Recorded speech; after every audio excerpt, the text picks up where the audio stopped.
안녕하세요. 판도라입니다. 오늘은요, 이제 기사의 일부 내용인데요. 6억 원을 횡령한 경리, 소장도 변제금 소송 때문에 골치가 아프다라는 내용입니다. 여러분, 제가 여러분들께 횡령을 만약에 하면 경리도 물론 변제를 해야 되지만 그 소장이나 위탁사 그리고 대표 회의까지 이렇게 변제를 해야 된다라는 얘기를 제가 몇 번 드린 적이 있었을 거예요. 그거에 대해서 여러분과 좀 이야기를 나눠보려고 해요. 요거는 그 남양주시의 경기도 남양주시의 모 아파트에서 벌어진 일인데 경리분이 6억 정도 관리비를 횡령을 했어요. 이 엄청 정말 간이 배 밖으로 나온 경리죠. 우리가 6억이라 그러면 거의 생각하기 어려운 금액인데 6억을 어떻게 했는지 모르겠지만 어쨌든 6억을 횡령을 했다고 합니다. 횡령을 했는데 이 경리가 원래 갚아야 되잖아요. 근데 경리가 갚을 능력이 없었던 거죠. 그렇게 되면 경리가 갚을 능력이 없으면 어떻게 되죠? 철컹철컹 감옥 가겠죠. 철컹철컹 감옥 가서 죄를 그만큼 내가 쓴 그만큼 죄를 옥살이를 하고 나오겠죠. 그죠? 근데 다행히 이 단지는 종합보험을 들었나 봐요. 이런 문제에 대해서 손해에 대해서 이렇게 종합보험을 들었나 봐요. 그러다 보니까 이 보험회사에서 이 금액 중에서 9,500만 원을 제외하고는 배상을 해줬대요. 그렇게 판결을 해서 9,500만 원을 제외하고 나머지는 어쨌든 줬나 봐요. 보험회사에서. 근데 문제는 이 9,500도 사실은 1억이잖아요, 여러분. 1억을 위탁사에서 그 회사가 도읍이었는지 위탁이었는지 모르겠지만 뭐 한 달에 적으면 뭐 10 몇만 원에서 많으면 뭐 100 몇십, 200 몇십이겠지만 그걸 받아서 얘네들이 이거를 9,500만 원을 사실 토해낸다는 거, 책임진다는 거 사실 쉬운 일이 아니잖아요, 여러분. 그래서 여기서 1차적으로 위탁사가 여러분 사람을 잘 뽑아야 돼요. 사람을 잘 뽑아야 합니다. 제가 물론 뭐 이 경리분이 뭐 아무리 뭐 건강득실 확인서를 확인하고 뭐 이분의 뭐 전임지에 대가 확인하고 이래도 물론 횡령을 하는 경리일 수도 있어요.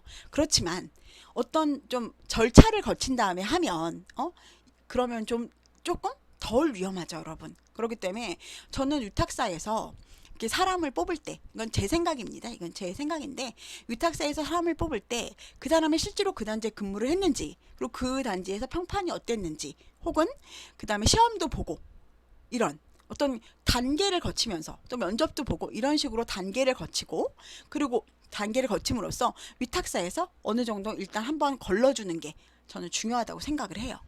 두 번째로는 관리소장님이, 그 다음에는 이제 관리소장님이 이제 문제가 된 거예요. 자, 9,500만 원을 그러니까 변제를 이제 입대위한테 해주려고 하다 보니까 이 소장한테 얘기를 했겠죠. 솔직히 위탁사에서 얘기를 했겠죠. 이거 누구 책임이냐? 솔직히 네 책임 아니냐라고 얘기했겠죠. 왜냐면은 이분 자체가 이걸 어떻게 이분이 도장 찍은 거 아니에요. 쿵쿵쿵쿵 찍은 거 아니에요. 그러니까 이 책임이 너한테 있어라고 하니까 이거 한 건당 500만 원씩 해서 19건이 문제가 됐으니까 19건이 문제가 됐어. 그러니까 너가 이거를 그거에 대해서 어느 정도 니네가 배상을 해. 라고 했어요. 그래서 그 3,500만 원에 대해서 관리소장이 위탁사에 준 거죠. 근데 여기서 주장이 둘이 이제 엇갈리는 게 관리소장은 이거를 이 위탁회사에서 9,500만 원을 이 입대위에다 주려고 하다 보니까 이거를 나는 그런 그 경리에 대한 그런 변제의 책임이 아니라 나는 단지 빌려준 거다 위탁사에다가 3,500만 원을 내가 단지 빌려준 거야 라고 얘기를 한 거예요. 근데 위탁사에서는 아니다. 네가 이거에 대해서 각서를 썼지 않았냐. 이 각서를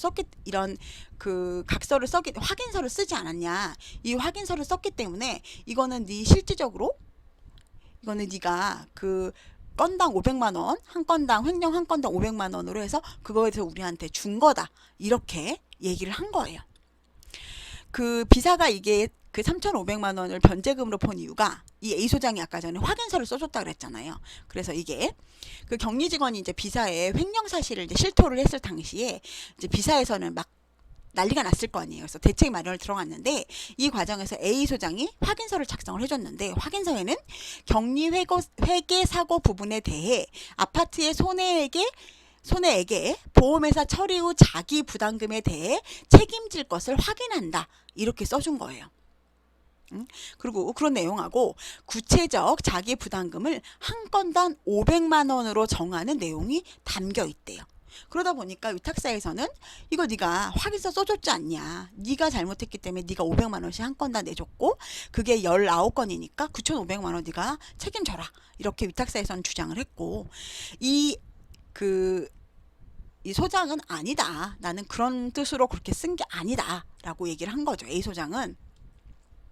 비사에 송금한 돈은 입대에 대한 피해 변제로 인해 자금이 부족하게 된 비사의 요청에 따라 대여한 돈이다. 이렇게 주장을 하게 된 거예요. 예, 이렇게 주장을 했어요. 그러니까 네가 빨리 남한테 돈을 줘라. 그 돈 3,500만 원 중에서 그 3,500 및 지연 손해금을 반환할 그 의무가 너가 있으니까 그 돈을 나한테 줘라라고 요청을 한 거죠. 그리고 네가 그때 빨리 줘야 되는데 안 줬으니까 그거에 대한 지연 손해금까지 나한테 반환을 해라 라고 해서 둘이 싸움이 된 거예요. 그러다 보니까 근데 법원은 지금 여기서 어떻게 판단을 했냐면 비사가 변제 명목으로 차용이 아니었다고 부인하는 이상 위 송금이 금전 소비 소비 대차 계약에 기에서 행해졌다고 주장하는 A 소장에게 입증 책임이 있으나 이를 뒷받침할 처분 문서도 없고 A 소장이 근거로 내세우는 문서에도 금전 소비 대차 계약 그러니까 서로 금전을 소비 대차한 그 계약이 없다. 그 사실을 추단할 그 내용을 추단할 만한 내용이 포함되어 있지 않다고 하면서 청구를 기각했어요.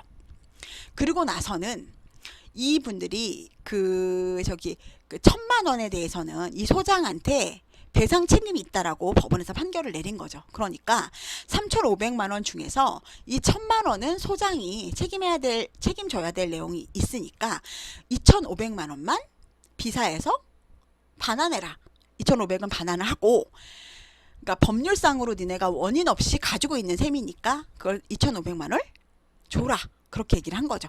하고 나머지 금액에 대해서는 1,000만 원에 대해서는 소장이 책임져야 된다. 이렇게 판단을 한 겁니다. 그러다 보니까 이 부분에 대해서 이렇게 이 부분이 이제 문제가 됐잖아요. 근데 이제 제가 이제 아까 말씀드린 것처럼 항상 소장님이 거의 10%에서 적게는 5에서 10%, 많게는 3, 40%까지 소장님이 책임을 져요, 여러분. 아시죠?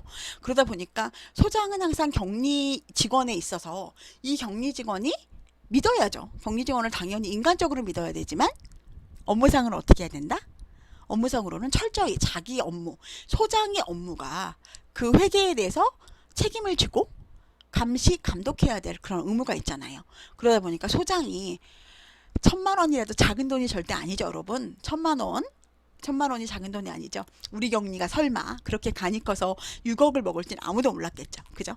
만약 6억의 10%면 6천이었잖아요. 그죠? 그렇기 때문에 이 소장님도 1,000만 원이라는 엄청 큰 돈을 어쨌든 손해배상금으로 내놨고요. 위탁사는 9,500만 원 중에서 그 나머지 돈을 위탁사에서 책임을 져야 되는 게 됐죠. 그 위탁사 망했겠죠, 사실은. 그리고 이게 그리고 그 대표한테까지도 얘기를 했어요. 대표 2명한테도 이 위탁사에서 걸었어요. 너 뭐 어느 분인지 몰라요. 대표 회장이겠죠. 뭐 회장이나 뭐 그런 분들이겠죠. 걸었는데 그분 중에 한 명이 인정이 돼서 500만 원을 책임지게 됐어요. 자, 격리가 횡령을 해서 본인이 갚았다면 문제가 없지만 갚을 수 있다면 문제가 없지만 그 손해배상금을 보험회사에서 손해배상금을 제외한 나머지 금액을 격리가 갚았다면 문제가 사실 없어요. 근데 못 갚고 나는 그냥 감옥에 가겠다.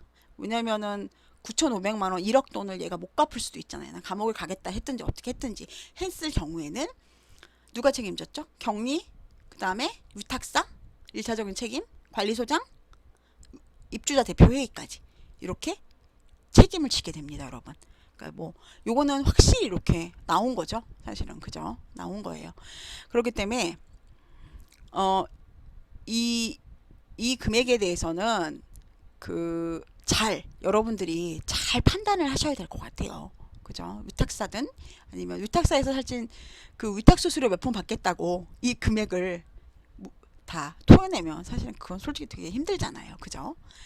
자, 그래서 법원이 마지막으로 판단이 확인서 작성 당시 A 소장과 B사 대표자는 모두 C보험회사와의 회사종합보험계약이 2건, 보험기간 2016년 1월부터 2017년 1월, 2017년 1월부터 2018년 1월. 그럼 이분이 실질적으로는 1년, 2년 동안 6억을 해먹은 거네요. 그죠? 체결돼 각 계약당 자기 부담금 500만 원으로 정해진 것으로 인식하고 있었고, 나중에 보험 계약상의 총 공제금이 9,500만 원으로 정해질 것이란 점을 예상하지 못한 사실을 인정할 수 있다며, 이에 따르면 확인서당 한 건당은 보험 계약 한 건당 한 건을 의미하는 것이 타당하다라고 생각을 한 거예요. 그래서 이 소장한테 1,000만 원을, 보험계약이 2건이었잖아요. 신용보증보험이. 그래서 1,000만 원. 500 해서 2건에 1,000만 원을 하는 것이 타당하다라고 얘기를 했다는 거죠. 그러니까 이게 여러분 되게 여러분들 생각하기에 이게 굉장히 나는 뭐 내가 한 거 아니다 이렇게 생각할 수 있지만, 죄송합니다. 입주자 대표 중에 1인이 500이 아니라요. 750만 원이네요. 750만 원을 지급하도록 조정 결정을 내렸어요. 그러니까 소장은 1,000만 원, 그리고 입주자 대표 중 1인은 750만 원. 750만 원. 이렇게 지급하도록 판결을 냈어요. 그러면 그 나머지는 위탁사에서 내게 되겠죠. 예. 그러다 보니까 여러분들이 굉장히 사실은 금액 자체가 굉장히 크다라는 것을 인식을 하시고, 제가 늘 얘기하지만 도둑을 맞을 수 있지만 내가 예방하지 않고 도둑을 맞았다고 우는 거는 지혜로운 행동은 아니라고 생각을 하거든요. 그렇기 때문에 이 영상을 보시는 격리분이나 우리 서무직원분이나 이런 분들은 당연히 횡령에 대해서 생각하시면 안 될 것 같고요. 당연하죠. 일반적으로 저희 99%가 횡령을 안 하시잖아요. 근데 만약에 이렇게 횡령을 하게 되면 그걸 1차적으로 제가 아까 말한 대로 위탁사에서 사람을 뽑을 때 어느 정도 검증된 사람을 뽑고, 2차적으로 그 관리소장이 철저하게 관리를 한 달에 한 번씩, 제가 그때도 10억 서대문 10억 횡령 사건 때에도 얘기를 했듯이, 여러분들이 통장하고 이분이 지출하고 난 다음에 바로 통장 원본, 그다음 기한서, 세금계산서나 기한서, 통장 그 뒤에 뭐 세금계산서 있고, 그다음에 어느 통장으로 보내는 거 있잖아요. 결제 내역 있잖아요. 그거를 기한서에도 써야 돼요, 여러분. 그 기한서에도 어느 통장으로 보낸다, 누구한테 보낸다, 그건 반드시 사업자 이름으로 된 거 있잖아요.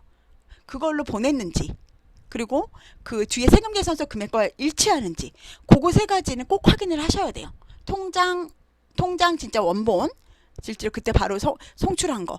그리고 저는 사실은 껌껌이 대체하는 게 저는 맞다고 지출하고 대체하는 게 맞는데, 그렇게 하면 번거로우니까 그냥 어쨌든 대체전표가 있으면 대체전표랑 이 기한에 있는 기한을 쓸 때는 당연히 이 뒷장에 그 세금계산서랑 통장사본 붙여 넣으실 거 아니에요. 그죠?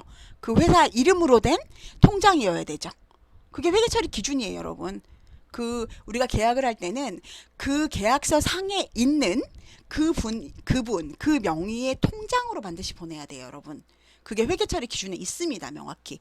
그럼 여러분, 아무리 이 격리가 횡령을 하고 싶다고 하더라도 내가 보내야 되는 게 반이잖아요. 보내서 횡령하는 게 50% 이상이에요, 여러분.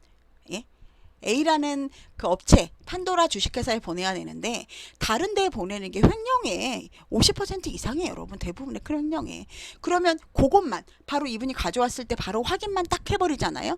그러면은 횡령을 이분이 일으키고 싶다, 아무리 이분이 일으키고 싶다고 하더라도 일으킬 수 없을 겁니다, 제 생각에는. 그리고 이제 3번째로는 소장이 혹시라도 못 본 내용에 대해서 입주자 대표회의 다시 한번 확인함으로써 그거를 막아야 되겠죠. 1차, 2차, 3차. 그래서 이번에 제가 저희 아시는 지인께서 이거를 개발을 하셨는데 아파트 매뉴얼이라는 그런 프로그램이 있거든요. 거기서는 제일은행 SC 제 은행명을 정확히 얘기하면 안 되죠. 제땡은행하고 협약을 맺고 실질적으로 이 격리가 송금을 할 때 그 대표가 마지막으로 인터넷 뱅킹을 하지만 껌껌이 해서 오케이 해야만 출금을 할 수 있는 그런 구조를 만드셨더라고요. 그러니까 우리가 출금 전표에는 도장을 꿍꿍 찍는데 입금 전표에는 여러분 도장 안 찍잖아요. 그죠? 그렇기 때문에 격리분이 그거를 입금 전표를 바꿔서 입금했을 때 어떤 그거를 가림막이 없는 거예요. 막을 수 있는 방지막이 없는 거예요. 그렇기 때문에 이거를 실질적으로 인터넷 뱅킹으로 하지만 실질적으로 입금할 때 이게 맞는지 확인한 다음에 최종 오케이를 해줘야만 송금할 수 있는 그런 거를 개발을 하셨다고 하더라고요. 그렇게 하면 굉장히 저는 좋을 거라고 생각을 합니다. 그러면 이제 4단계로 받게 되는 거죠. 입주자 대표 회장이 소장이 한번 보고 승인하고, 그러니까 출금에 대해서뿐이 아니라 입금에 대해서도 확인하는 거죠. 그렇게 확인할 수 있는 제도도 있다고 합니다. 여러분 그거 확인해 보시고요. 위탁사, 소장, 그리고 입주자 대표 회의, 입주자 대표까지 모두 다 일종의 돈을 지급 의무가 있었던 그런 사건이었습니다. 그러니까 여러분들이 제가 맨날 얘기 드리지만 이 돈 안 나오잖아 라고 생각하실 수 있지만 실제로 이렇게 책임을 질 수 있다는 거, 이게 어떤 상황인지는 제가 명확히 몰라요. 어떤 상황이기 때문에 이렇게까지 돈을 지급했는지 모르겠지만 여러분들이 이 부분을 잘 기억하시고, 내가 만약 소장이다, 혹은 내가 감사다, 혹은 내가 위탁사 사람이다 라고 했을 때는 이거를 잘 확인하셔야 될 것 같다고 생각합니다. 그리고 위탁사에서 실질적으로는 재무제표 부속명세서 있잖아요. 그걸 업로드하라고 하는 그런 위탁사들도 요즘은 많이 있잖아요. 그럼 거기서 봤을 때 가지급, 가수급, 가수금, 성급 요런 비용에 대해서 미지급 요런 것만 확인을 좀 한다고 하더라도 요런 횡령 부분에 대해서는 많이 막을 수 있을 거라고 생각합니다. 저희 이지집합건물 회계 컨설팅은요, 현재 지금 꽤 많은 건수의 이런 점검을 했어요. 회계 점검을 했고, 이번에는 이번에 어떤 단지를 했는데, 이 단지가 주차 수입 통장 있잖아요. 그거를 회계에 산입을 안 했더라고요. 아예 회계에 산입을 안 하고 그 통장에 있는 돈을 그 관리소장님이 그거를 들어오면 빼서 지인 통장으로 옮기고, 들어오면 빼서 지인 통장으로 옮기고, 요렇게 하셨어요. 그런 건들이 있더라고요. 그러니까 수입에 대해서 여러분들이 그런 일이 사실 발생하지 않아야 되잖아요. 그죠? 그렇기 때문에 모든 입주자 대표회의 명의든 무엇이든 입주자 대표회의 명의 통장으로 다 만들어야 되겠죠. 모든 통장은. 그리고 그거는 하나도 빠짐없이 회계에 산입하고 그 부분에 대해서 잔액증명서를 받아야 된다라고 얘기를 전 드려야 될 것 같습니다. 격리분이 자기는 횡령하고 싶지 않은데 소장이 횡령을 한다는 분이 있어요. 또 어떤 단지가 있었냐면, 이번에 또 들어온 단지 중에 하나는 소장님께서 이렇게 얘기를 하신 거예요. 우리는 예수금 같은 거 안 낸다. 예수금 같은 거 하지 마. 이렇게 얘기를 하신 거예요. 우린 그런 거 안 한다. 근데 여기가 실질적으로 인원이 5명이에요, 여러분. 인원이 5명인 단지입니다. 그러면은 노동법에 다 해당되죠. 그렇게 하시는 분들도 있어요. 근데 그거에 대해서 격리분이 오케이를 하면 사실은 안 되죠. 그죠? 근데 이 격리분들 중에 이 전임 격리가 그렇게 한다고 해서 후임 격리는 또 그거를 또 이 소장님이 그렇게 얘기하니까 이거에 대해서 좀 거부할 수가 없었던 거예요. 그래서 이 격리분도 그렇게 하셨던 거예요. 그나마 그렇게 되면은 나중에 이분들이 나갔을 때도 되게 큰 문제가 되겠죠. 왜냐면 예수를 안 해놨잖아요, 여러분. 예수를 안 해놓으면은 문제가 되죠. 이런 건도 실질적으로는 횡령이라고 볼 수 있어요. 횡령과 배임이라고 여러분 볼 수 있어요. 그죠? 왜냐면 손해를 끼치는 거니까요. 아파트에 손해를 끼치는 거잖아요. 결국 만약 이분들한테 못 받으면 아파트 돈을 납부해야 되잖아요. 그죠? 그렇기 때문에 이거를 횡령과 배임이라고 생각할 수 있습니다. 제가 겁 주려고 말씀드리는 건 아니고요. 제가 점검을 하다 보니까 세상에는 정말 별 분들이 다 있더라고요. 대부분의 분들이 이렇지 않겠죠. 문제가 있으니까 저희한테 요청하시는 거기 때문에 정상적인 분들이 이렇지 않아요. 하지만 그런 일들도 있다는 거 여러분이 잊지 마시고요. 만약에 내가 생각하기에 회계가 우리가 조금 이상하다라고 생각을 하면 저희 같은 컨설팅 업체에 그렇게 맡기셔가지고 한번 점검해 보시는 것도 나쁘지 않을 거라고 저는 생각을 합니다. 그럼 저희가 이제 그리고 회계를 정말 잘 모르시는 분들이 은근히 많아요. 정말 많아요. 생각보다. 제가 이제 저쪽 지역 어떤 지역을 말하면 안 되는데 강땡 지역을 갔는데 거기가 굉장히 새로 지은 뭐 주상복합이라던가 상가라던가 이런 게 되게 많이 밀집되어 있어요. 근데 그쪽이 굉장히 서로 막 싸우는 어떤 그런 일들이 되게 많아요. 그러다 보니까 그쪽에 있는 그 지역이 굉장히 회계가 엉망인 것이 많아요. 예. 그게 왜냐면 분쟁이 막 있다 보니까 위탁사가 바뀌면서 위탁사에서 전임 위탁사가 후임 위탁사 쪽에다가 인수인계를 안 해주는 거예요. 인수인계를 안 해주면은 경리분이 부과를 못 하잖아요. 심지어 미수관리비도 안 넘어오고 아무것도 통장 잔액조차도 안 나오는 거예요. 그런 문제가 생길 수도 있기 때문에 여러분들이 내가 만약에 그렇게 업체가 만약에 문제가 그렇게 있을 경우 정말 잘 하셔야 잘이라는 말이 참 어려운 말이지만 어쨌든 잘 하셔야 되고요. 그런 데는 급여를 많이 줘서 격리를 좋은 분을 써야 됩니다, 여러분. 제가 위탁사분들께 한 가지만 부탁을 드릴게요. 위탁사에서요. 그런데 만약에 정말 초보 격리나 이런 분 배치하잖아요. 그럼 거기 회계 개판 납니다, 여러분. 위탁사 여기 회장님이나 그런 분이 사장님이나 이런 분이 혹시 보고 계시다면 그런 데는 반드시 배탈한 격리, 일 잘하는 격리, 월급을 좀 많이 주더라도 그런 격리를 반드시 배치하셔야 됩니다. 안 그러면 정말 회계 개판 납니다, 여러분. 제가 이렇게 좀 주제 넘는 말을 했는지 모르겠는데요. 여러분들이 이제 문제가 안 되시도록 이렇게 잘 되셨으면 좋겠고요.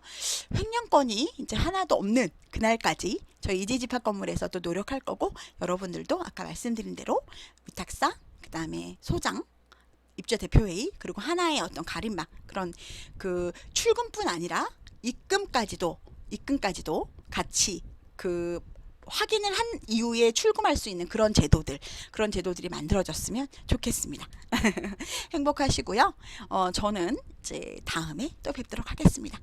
오늘도 좋은 하루 되시고요. 구독과 좋아요는 다음 영상을 제작하는 데 큰 힘이 됩니다. 행복하세요. 다음에 뵙겠습니다.